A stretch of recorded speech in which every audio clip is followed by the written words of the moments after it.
Hello, my name is Gay Yuan, and I'm chair of the board of the Friends of the Chinese American Museum. On behalf of our board members, our staff, and also our community partners, I'd like to welcome you to tonight's special presentation in celebration of Lunar New Year.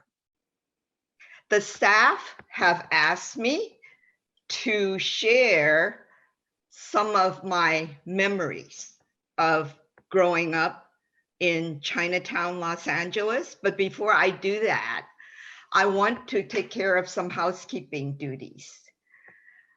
I'd like to start off by letting you know that this program is being pre-recorded and the program will be shown at a later date, besides being streamed today.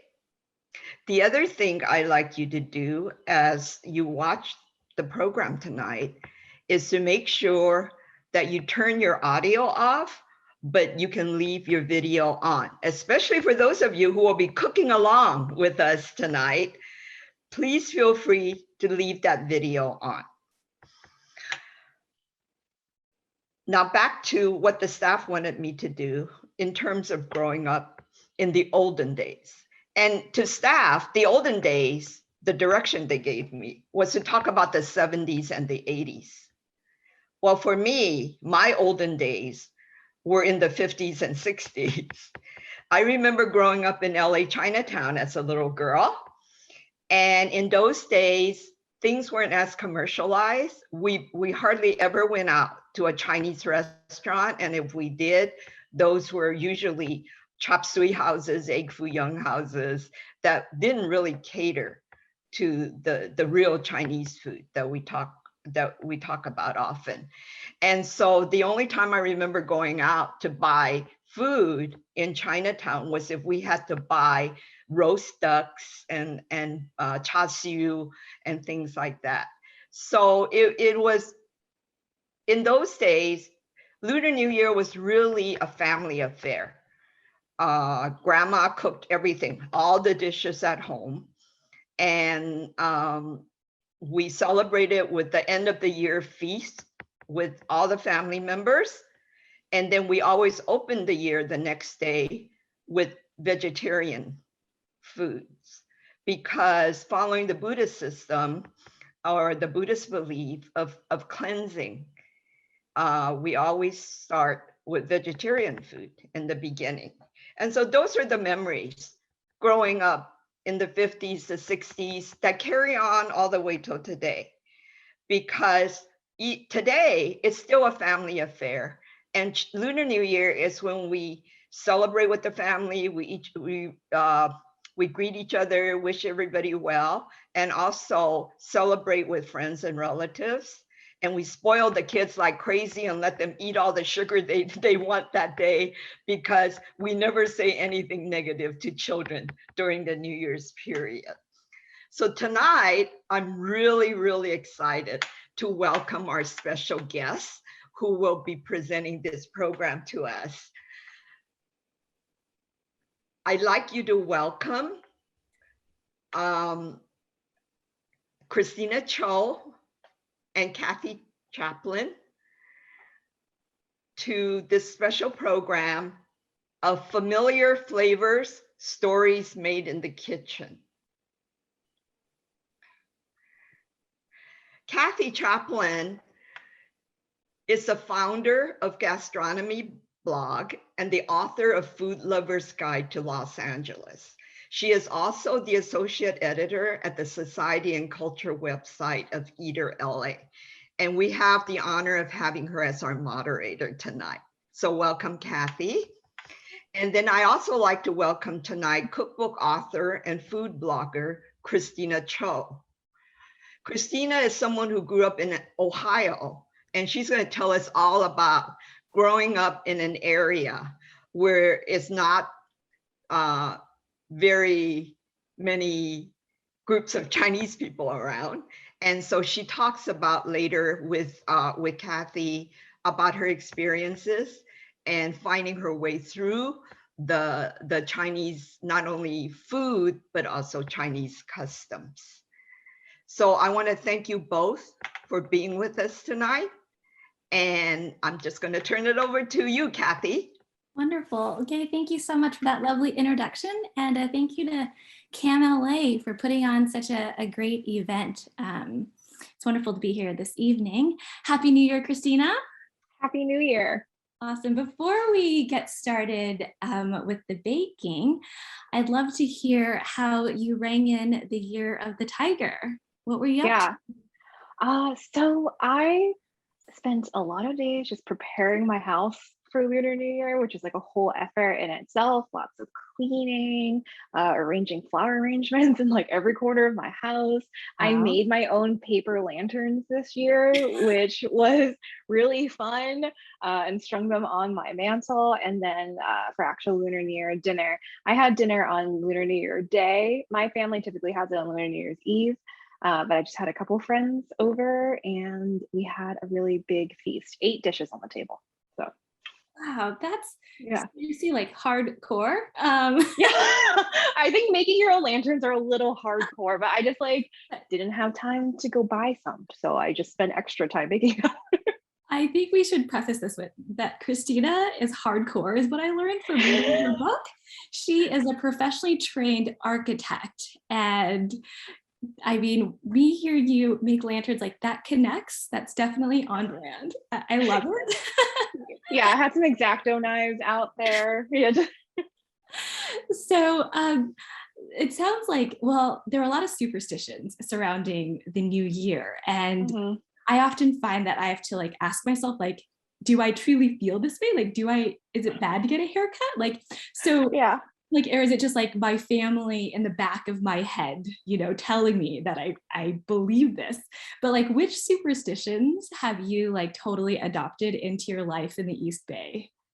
There's a few that I have adopted, mainly because I feel like every year I realize that I broke a tradition already. Like 2 hours into the day, I had told my mom, like, oh, you're not supposed to do that. I'm like, oh, well, too late. Like it already happened. I remember last year for Lunar New Year's Day, I made juk for breakfast, and she's like, "You're not supposed to do that. That's actually like not great because it's like it's like a poor man's food that you shouldn't eat on the new day." But I had a great year, so I think it's I think it's okay.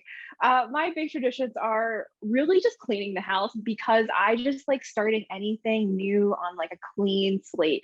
So I was very adamant I was telling my dog, like, stop bringing dirt into the house. We can't vacuum today. Just making sure the house is in like a good condition. And I love having the budding flower branches around the house. I think it's also really pretty. And I find that symbolism like a really beautiful thing to have around. Yeah. No, same. Yeah. I think I clean and I bring in some like foods, but yeah, yeah. And of course the food, yeah. I mean, I could eat porridge like any day. So yeah. I don't know what that says about my wealth. You could make it really fancy though. You could put like dried scallops in there. That stuff is so expensive. So that's true. And how is that different from when you were a kid? You mentioned that you all got together the night before the new year. Like, take me back to like young Kristina. What was it like the new year?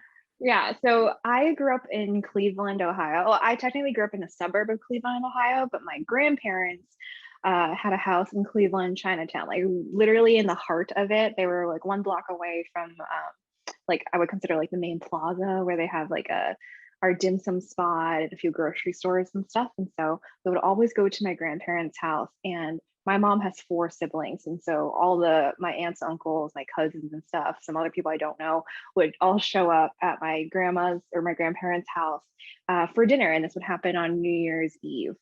I would have a really big feast. The actual foods, there was always like a whole steamed fish. There was this dish like noodles called fun si, lots of different stuff. We would do a little kind of like ceremony, like burning incense to like honor like our ancestors or family members that are no longer with us. Small traditions like that. And then we would eat, and then afterwards all the kids would get their Hong Bao, like their little red envelopes filled with money. And for me, as like a young Kristina, I was very, very excited to get my red envelope and then like sneak back, like when I get home, like sneak into my room and like count how much money I would get. You shouldn't count in front of your family, I guess.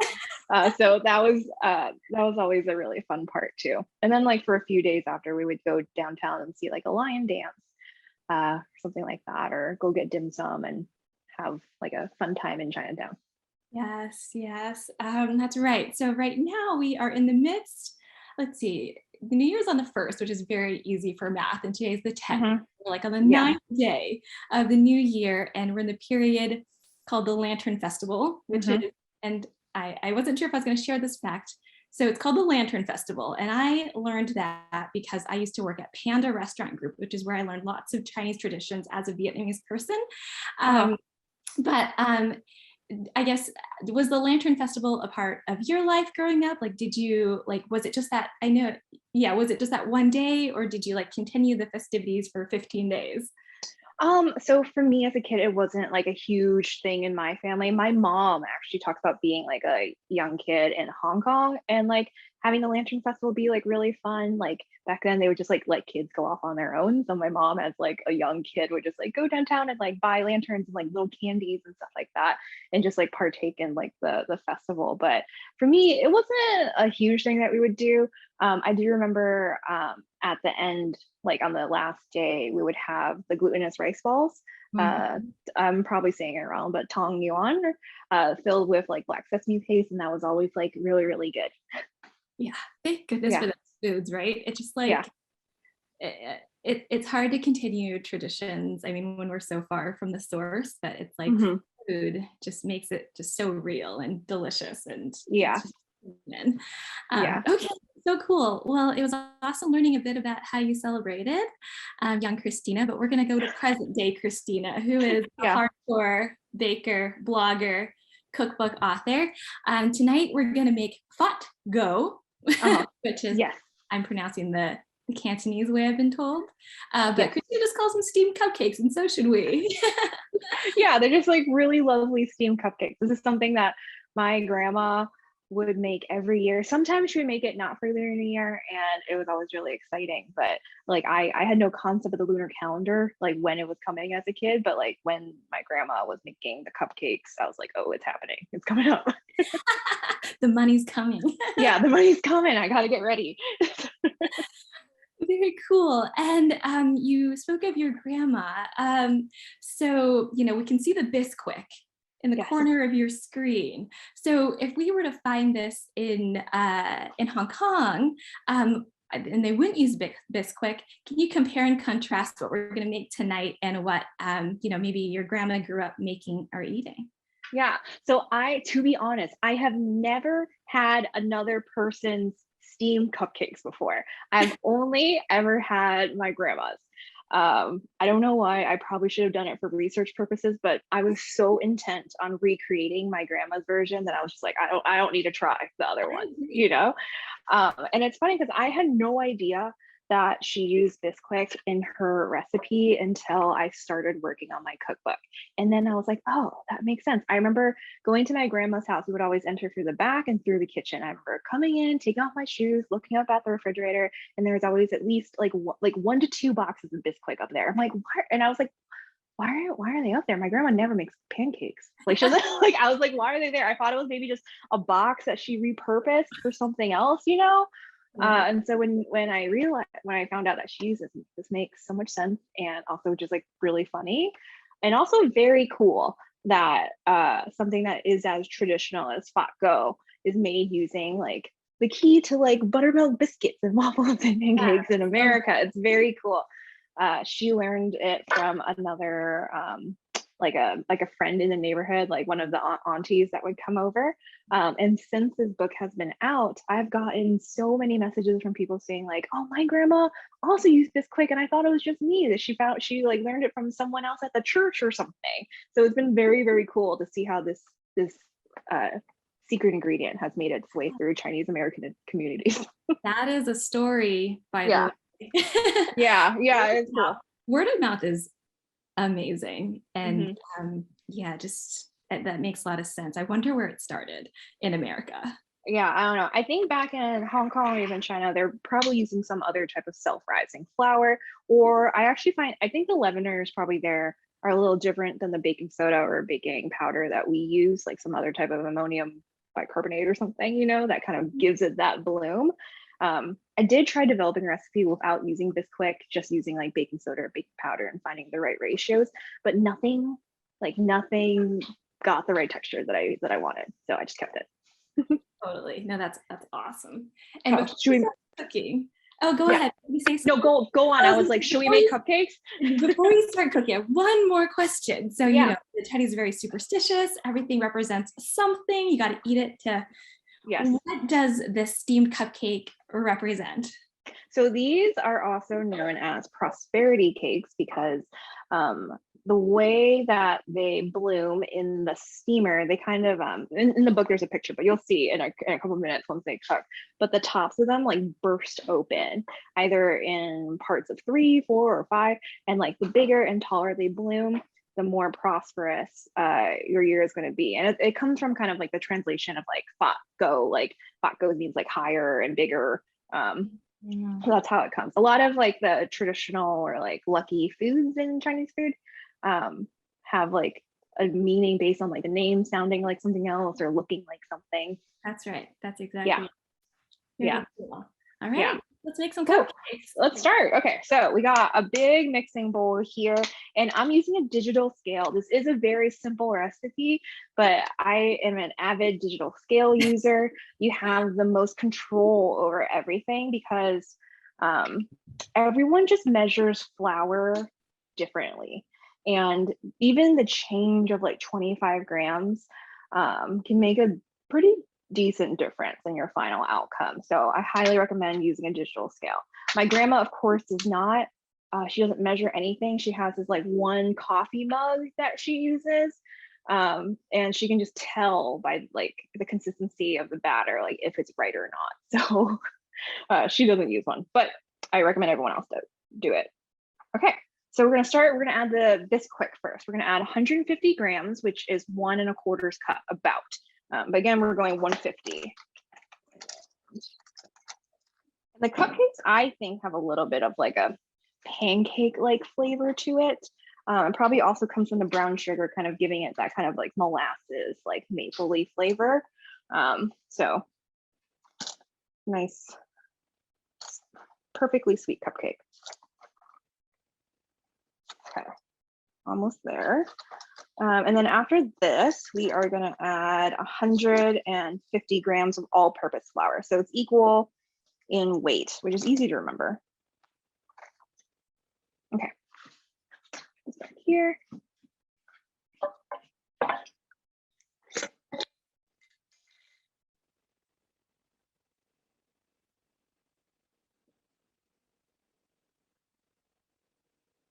Almost there.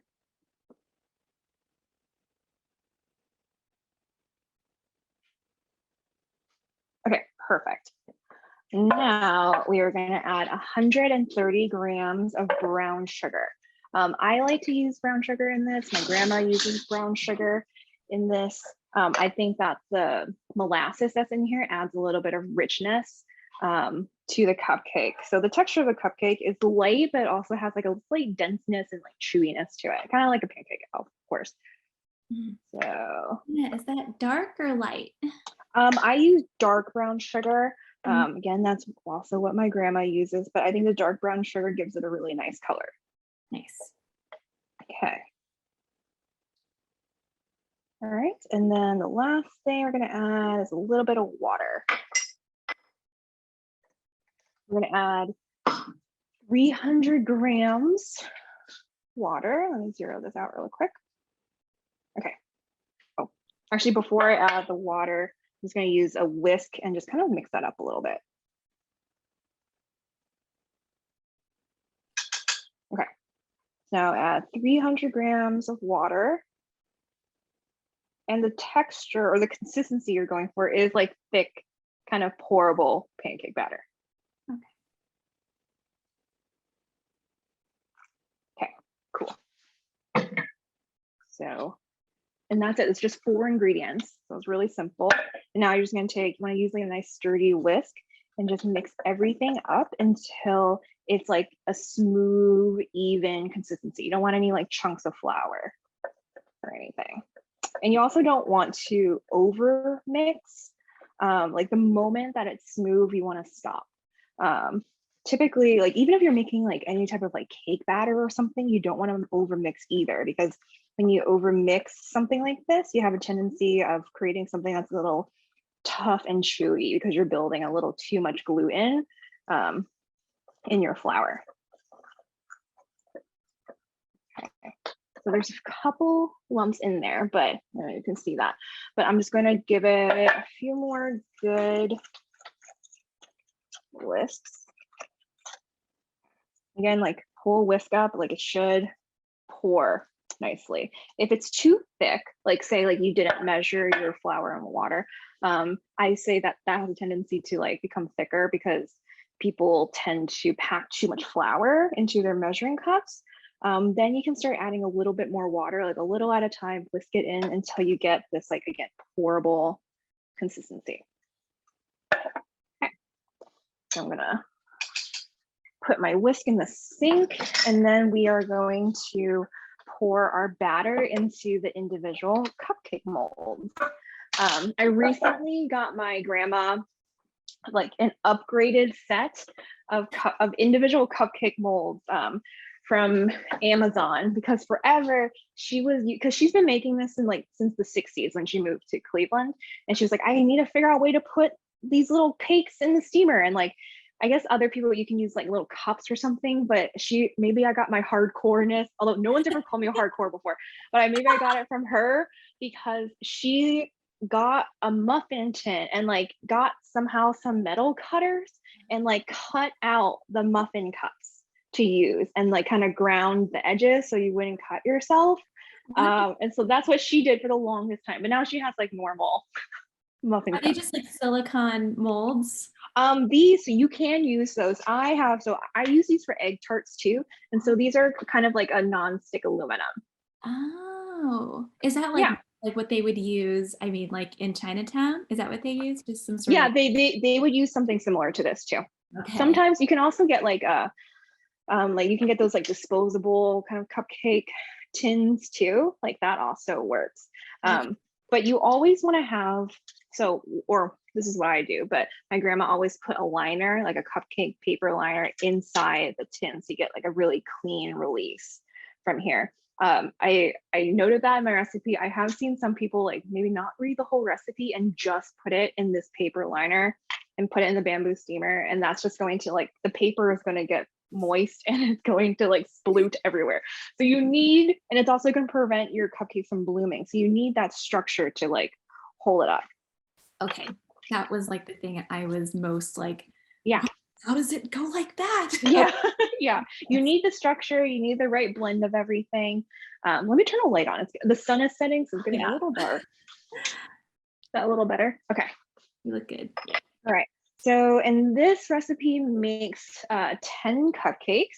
I have 8 in here and 2 on the side, but I'm just going to use like a spoon. You can use a measuring cup, and we are going to fill the cupcakes. And you can evenly divide it, like just start filling a couple of them and make sure you have 10. But I go up to like 3/4 of the liner. So it's a little different than the cup. So you can see that height. I don't want to tilt it too far so it pours, but you go pretty up there. Okay. Are there any dangers in overfilling? I mean, because you want like a really tall, you want prosperity. Yeah, I think you should err on the side of like overfilling than underfilling, I think, because they rise in like as they burst, but they don't necessarily they don't really go past the edge of your liner, if that makes any sense. Okay. So like if they're underfilled, then they're not really going to bloom at all. So good. I would just, as long as it's like just a little bit lower than the edge of your liner, you're fine. Okay, cool. Yeah. I like that. So yeah, I think a lot of people like, this is such a simple cupcake, but like I had a little anxiety making them because like, oh, if I mess them up, then I won't have prosperity. Like I'm just gonna ruin my life. But it's fine. Okay, good. Because I have messed these up and I'm so far doing all right. Good to know. Yeah. We have a question from a person out there in the internet. So this person has seen Fa Gao in different colors. You added food coloring to these cupcakes before, and how do you do that? I haven't, but you can. Like I know, is it Malaysian or like I know that a lot of other cultures kind of make a version of this too. Like it's not only Chinese. And so you can add. I've seen other people add artificial food coloring in there, and I would just add like maybe a drop or two of gel food coloring. Like I wouldn't go like too overboard with it. I think this would be good if you put some like matcha powder in here. I haven't tried that yet because I'm like a purist. Like I have a hard time like going again beyond my grandma's recipe. But I think matcha would be really good. Or if you had like, I think like pandan, like extract, things like that would be really lovely if you added like a few drops into your batter. I've seen ones where like the petals sort of like interchange colors even, and I'm thinking I don't know how they do that. I wonder if it's like a marble cake effect. Yeah, do you think they divide the batter and then like give it yeah, I think you play around with like then it is essentially like a marbled cake, but to that audience person out there, yeah, you can play around with matcha and gel food coloring, and I think dividing the batter and doing a little bit of that, and then you could get some colorful effects. So you have prosperity and like, you know, bold colors, which is yeah. I always like to encourage people to kind of like take the recipes in their own way. Like as a recipe developer, I feel most proud after I've given someone like all of like the knowledge and tools that they need to make a recipe and that they feel confident enough to make it their own. So if after making these, you're like, yeah, I want to add cocoa powder or something like that in there, then I fully support you. Yeah, I think that's what was so great about your book is that it was tethered to tradition, but also like had so many cool riffs that really kind of give people the confidence to just do what feels play around. Okay, and there was another question. Go on. I want to know. Okay. You want to stick it in the steamer, and then I can ask you. Okay. Yeah. So I got 8 filled here. And then I'm gonna get my lid. So these are steamed cupcakes, okay? You have to steam them. Some people have asked me if you can bake them, and like, no, you have to steam them. Everyone gets maybe like a little confused about how to set up a bamboo steamer, but like it really is very easy. Essentially what you need is like, you need some vessel to boil water.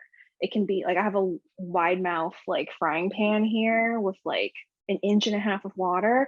If you have like a Dutch oven or any pot, like does not matter what it is, as long as it's like a well fit with your bamboo steamer. Like these two things are about the same diameter, so it creates a really nice seal for that steam to travel up. So use what you have to set up your steamer. So my water is boiling, and you want a good strong boil. As you put the bamboo steamer on, it's only going to intensify because it gets trapped in there. So have everything going. Going to set this over. And let me try to level it a little bit. That looks good. My pan is a little bit bigger than my bamboo steamer, so I'm kind of like snugly fitting it in there. Okay, cool. So once you have like a nice tight seal, we're gonna set a timer for 10 minutes and we're gonna wait. And fingers crossed. I just got a little nervous. We're gonna get core after this. Yeah, fingers crossed. It's gonna be fine. It's gonna bloom. Awesome. So is there another question? You've got the timer going. Yes, we have some pretty great questions from the audience, and if the chat box is open, so feel free to type them in and we'll receive them here. Okay, so let's see. Let's get the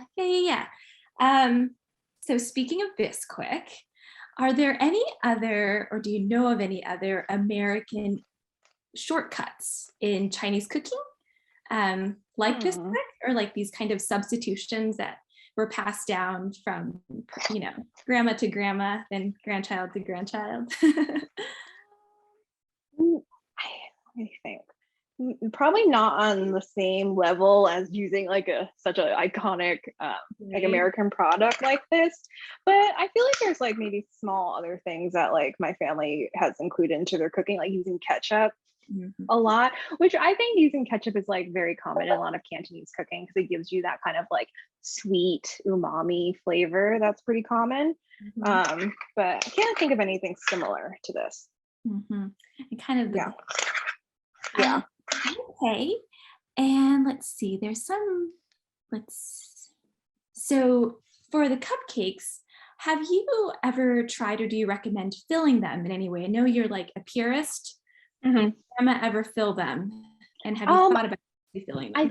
I think they would be maybe a little dense to fill, like if you wanted to put a piping tip in there. I think it would be a little hard to do this, but I think slicing them in half and smearing a little bit of Nutella on it would be really good. Or like a little bit of cream cheese or butter or jam, like whatever floats your boat. I think that would be really good. Nice. Yeah. There's a person who is, reading into your anxiety about overcooked cupcakes. How do you go on?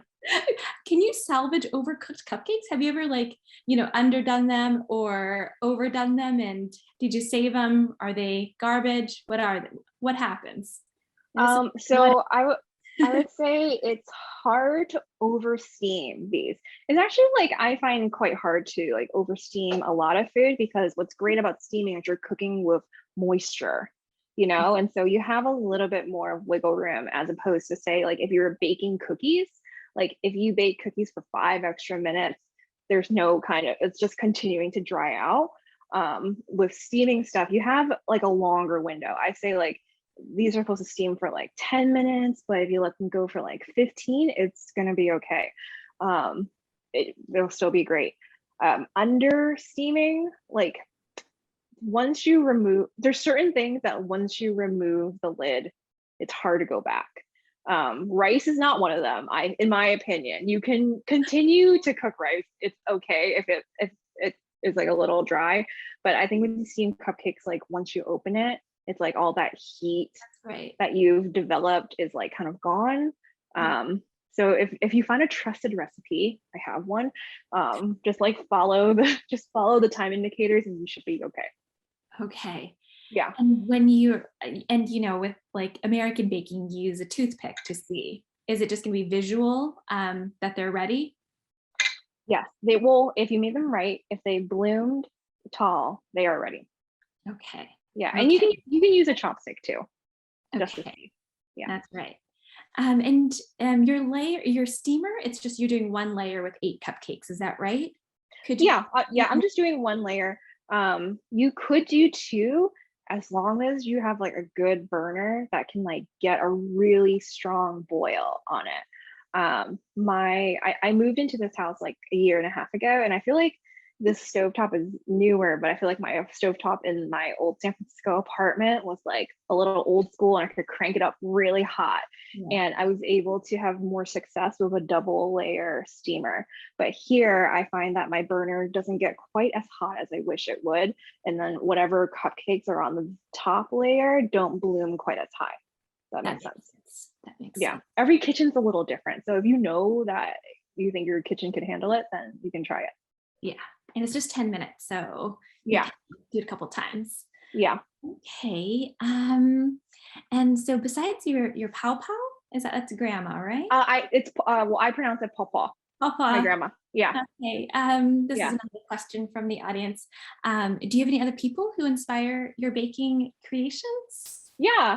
So it's interesting because like I feel like Chinese baking Chinese baking at home is a relatively like new tradition, new concept, because for the longest time, Chinese baked goods or steamed goods, you know, same thing, were always kind of like reserved for professionals. You would go to a bakery and get them, other than like a handful of home style things, kind of like this. But I do have a lot of inspiration within my own family, even though they probably would never consider themselves bakers. My gong gong, which is my grandpa, when he first moved to America, his first job was working in restaurants, and his first job was making almond cookies. And I wrote about that in my book. I wrote an essay about him. And he actually wanted to be a baker at first, but according to my grandma, his breads were horrible and would turn into rocks. And he just like wasn't good at it. So he just kept to like savory cooking instead. But when I learned about that, I was just like, oh, that's like, everything just feels a little bit more like full circle, knowing that that's something that he always wanted to do. And I, in a way, was able to kind of like fill that for him.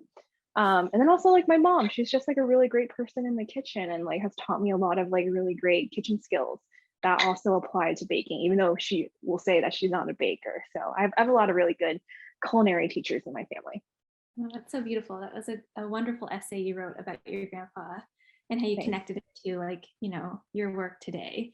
Yeah. So thank you for sharing that. While the cakes are still steaming, I'd love to talk about your book. But before we dive in, I wanted to plug LA's beloved cookbook store in Chinatown called Now Serving, where you can get Kristina's book, a signed copy, with a 10% discount. It looks like this if you didn't see it already. It's so rad. It's really, really tremendous. And actually, before I dive into like so many questions I have for you, we did have a great question from the audience, which is, what was your favorite part of writing this book?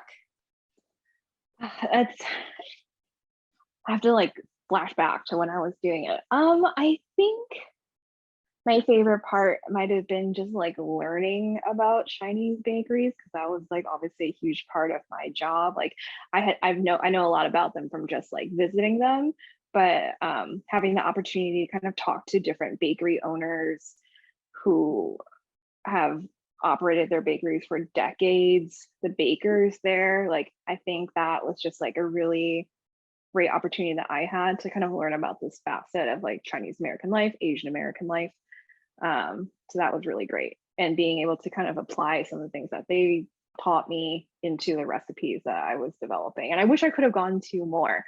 Before the pandemic, my mom was actually supposed to travel with me to like all these different cities, and we were planning to go to like more mid-sized cities, like similar to Cleveland, to try and find bakeries and different Chinese communities that were similar to the ones that I grew up with. But because of COVID, we couldn't travel that way. So I stuck to like kind of like the bigger places like in Los Angeles, New York City, San Francisco and stuff, because it was a little bit easier to do during that time.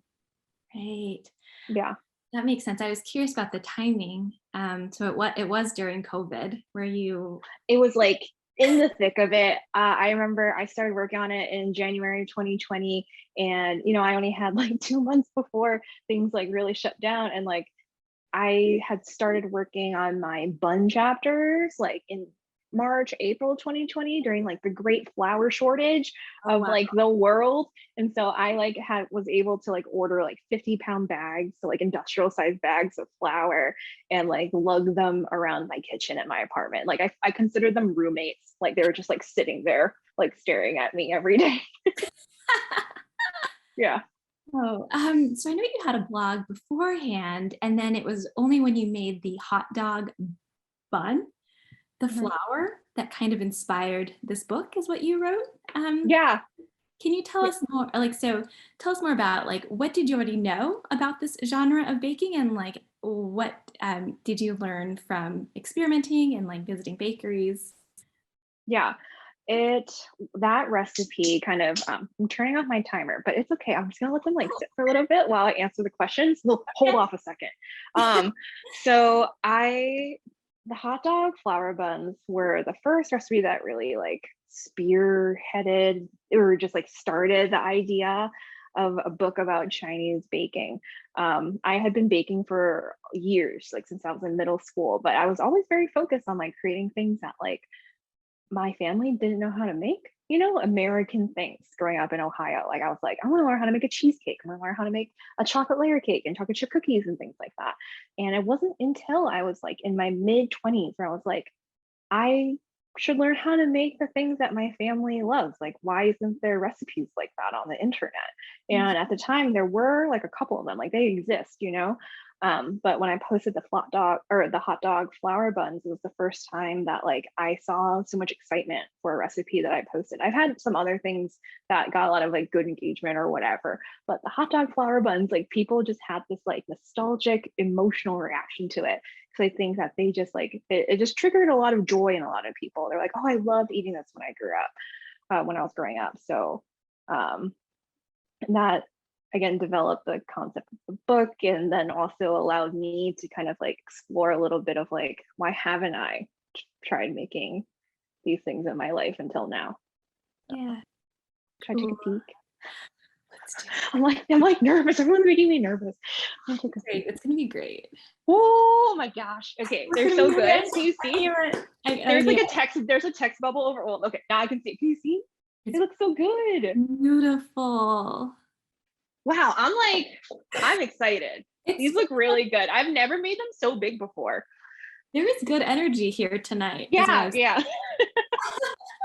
So I'm trying to like, I don't want to burn myself. I'll try to bring them like a little closer. Can you see how tall they are? Girl, they are huge. Yeah, they're really big. So I'm gonna let them cool down a little bit before eating one. But they look good. So you can see how like some of them burst into 3 and some of them burst into 4. I have no idea why it does that. Maybe a scientist could figure that out for me, but I have no idea. My grandma's, some of them go into like 5, which I've never achieved one before. Okay, I want them to cool, and I want you to kind of show the audience how you eat one, because I know you have a special technique. Yeah. So we'll let them chill. Let's see.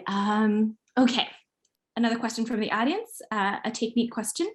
Can you use one of those collapsible vegetable steamers in a big pan? Yeah, you can use that too. In a sense, like that is still like a steamer setup. You're still like encapsulating all that hot air in there, so you can do it. That I feel like the intensity of that steam is maybe a little bit more intense, because even a bamboo steamer, it's not like a complete seal, you know, like vapor can still escape.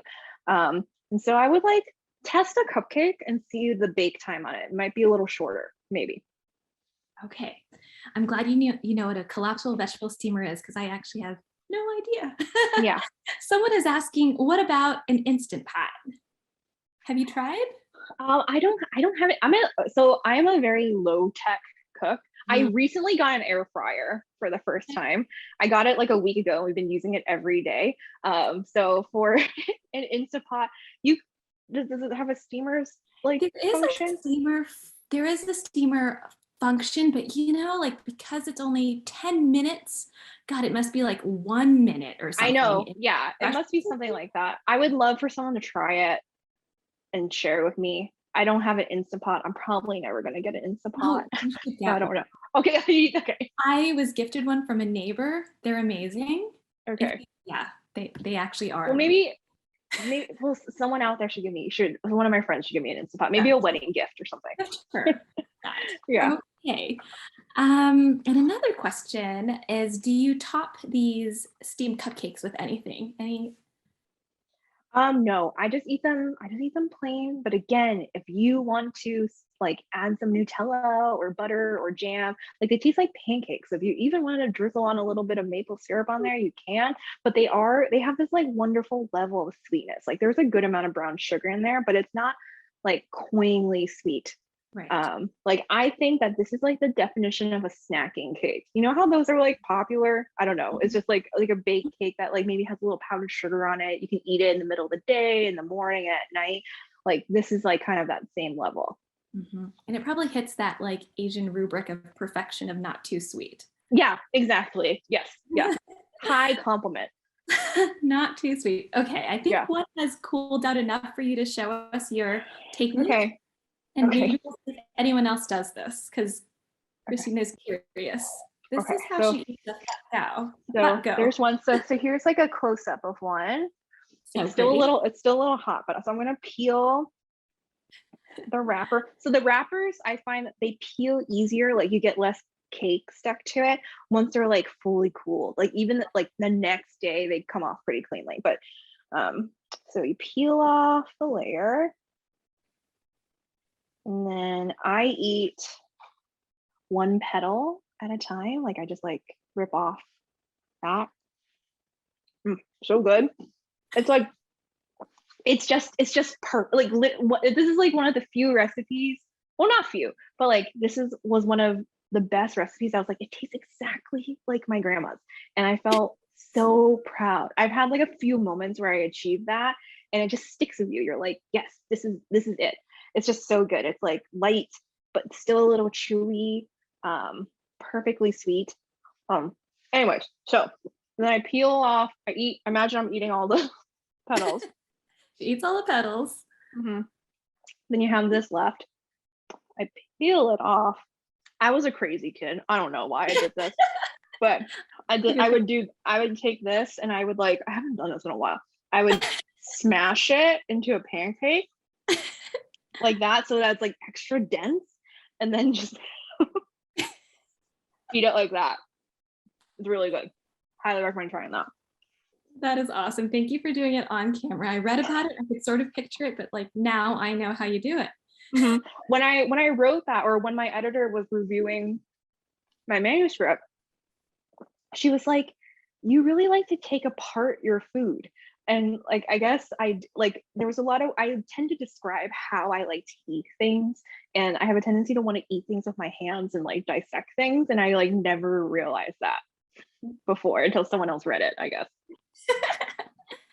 I think that's a compliment. It's like you get it, you enjoy it, you understand it. It's tactile. It's pleasurable. It's wonderful. Yeah, like the hot dog flour buns, I also like to peel the little pieces off. Like eat one petal at a time. And do you ever combine it with the tradition of like, he loves me, she loves me not? No? Do you ever cross? I mean, I'm getting married in 4 months, so I don't have to do that anymore, I hope. But yeah. All right, let me see if there's anything rolling. These are so good. You are selling me on them. I was like, I cannot bake and talk at the same time. Things will go awry, but I'm definitely going to make them. Oh gosh. Okay. Well, I had so many questions, and actually, we are running, close to, end time, but I wanted to talk to you. I mean, from a California perspective, you growing up in Cleveland is like very, very, fascinating, and we want to hear all about it. So, can you share a bit about the Chinatown in Cleveland, and feel free to compare and contrast it with like the big city Chinatowns that you visited while you're researching your book, and feel free to plug those and any places in Cleveland that you love. Yeah. So growing up, and I consider growing up in Chinatown, like my mom literally grew up there because her childhood home was in Chinatown, but I would go to my grandparents' house like every weekend, if not more. And it is a small but like mighty Chinatown, and it's like I'd say it's still pretty small even now, even though it's kind of growing bigger and bigger. It's actually considered like Asian town because it has a bunch of different kind of like diasporas in there. Mm-hmm. But I found it, I felt like when I was growing up in Ohio, I was kind of like having two sides of myself. I had like, when I would go to Chinatown, I felt like I was like a little bit more comfortable in my Asianness and exposed to like we would go to dim sum all the time and like go into the Asian grocery stores that had all the ingredients and vegetables that I was used to. And then when I would go back into the suburbs, I was kind of like going back to like embracing like my very like Americanness, and like I was the only one of 2 Asian kids in my entire like middle school, so I felt like I was kind of like juggling these 2 sides of me. But I think I always just found refuge in Chinatown because I just felt comfortable there. That's where my family was. It only has like 2 dim sum spots. One of them we still go to all the time. No Chinese bakery, a handful of Asian grocery stores. But I think compared to other kind of like mid-sized cities like that, like I went to college in Cincinnati, Ohio. Cleveland Chinatown is like such a blessing because you can get everything you need there. It's really great, even though it's so small. Comparing that to where I live now, I currently live in the East Bay of the San Francisco Bay Area, but I used to live in inner Richmond of San Francisco, 1 block from Clement Street, which is like the main drag of kind of like this, like one of the secondary, there's a lot of secondary Chinatowns in San Francisco, and inner Richmond is one of them. And living there had a really profound, I think, effect on me as like an Asian American, because it was the first time I was able to live somewhere where walking down the street, I was able to see people that looked like me. I heard different dialects of Chinese. I would hear Cantonese spoken, and I was like, I'm just living here. I am just me living here, going to work, but like, look at all of this that still represents my culture, still being a part of my everyday environment. And I felt like living there allowed me to finally reconcile these like two sides of me. And at that same time, I was writing this book, and like writing the book in a way was very therapeutic with reconciling these identities that I've always had.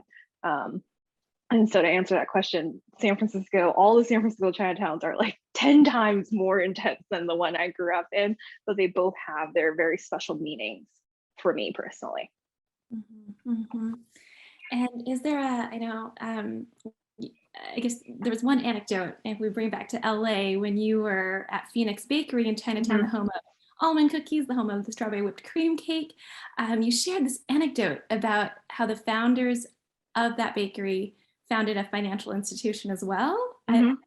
That's cool. Can you share with the audience just that cool yeah so I was able to speak with Cathy Chaplin, who is the daughter of the founder of Phoenix Bakery, and she was really gracious to just tell me so much about her family history and the bakery's history. And she just dropped this like little tidbit that her dad and uncle, I believe, were able to like establish Cathay Bank. Right? Cathay Bank. And that was like the first like legitimate financial institution that Chinese Americans, Asian Americans could trust their money with and like build wealth in that way. And I thought that was like so cool. I would not have known that. I don't think people would have expected to like find this little tidbit of history in my book. But I thought that was so cool that like one of the oldest, it's the oldest bakery in Los Angeles Chinatown, I believe, and it's one of the oldest in all the country. And it's very cool that that bakery also has meaning in a lot of Asian American lives in Los Angeles to help build their family history in America. So I don't think you can say that a lot in other Chinatowns, you know. Like they fed the community and they built this institution. Yeah. That's amazing. So thank you for including that little tidbit. That is like, it's a fun fact that, you know, I'm just going to tell everyone now. Right. Yeah. But actually, we're coming up on the end of our conversation. So I want to bring back Gay to close us out. It's been such a pleasure, Kristina. That was so fun. And those cupcakes look amazing. And to Thanks. I wish I could give you one. Throw it over, but to lots of prosperity for you in the year of the tiger. It's going to rain for you. Yeah. Thanks. Thank you both, Kristina and Cathy. And Cathy for being our MC. I think the questions help to move us along, but it also helped us to understand Kristina's story a lot better and a lot more in depth. And those stories are just wonderful, Kristina. And you made me think about my own grandmother, and now I know why there is pancake batter always in the cupboard. When I grew up with grandma also. I'm not a baker, but I've been trying to reproduce her food recipes, but I'm more of a steamer. So I'm trying to make the yukbang, the minced pork. And then also the black bean spare ribs. Spare ribs, yes. I'm working on that for like my next book, where I'm attempting to try that recipe for my next one. And then the other thing is the steamed egg, the water egg. Oh yeah. Anyway, so I think we're all trying to capture our childhood. But thank you so much for showing us how to do this. And I think I'm motivated enough maybe to even try the Fa Gao. So You can do it. You saw me just do it right here. It's fine. Just Happy New Year, everybody. May you all make successful Fa Gao and have it rain in your lives as well. Yes, happy New Year. I hope you feel inspired to try some Chinese baked goods. Yes, and buy the book, everyone. It's a great book. yes, That's my last message. Yes, definitely buy the book, and we've arranged for that discount for everyone. I'm glad Cathy mentioned Lantern Festival. We do celebrate New Year for 15 days, and Cam actually celebrates it even longer because we have a set LA City date that we do a Lantern Festival the first Saturday of March, because the dates keep changing and people get confused. But we do have more Cam programming for this year's Lantern Festival. In 2 weeks, we're gonna meet again in Zoom for Chef Don Lee in New York. And he will be cooking for us and talking to us about the traditional food and cultural traditions for Lunar New Year. And also be sure to please tune into our social media for more information about the coming events. I want to thank our speakers once again. You didn't see me clapping, but I just kept clapping. And had this not been virtual, we would all have been clapping. So thank you so much. We are so honored, Kristina and Cathy, to have you with us. And I hope we'll be able to do more of these programs. Thank you to everyone in the audience for tuning in, and we will see you again.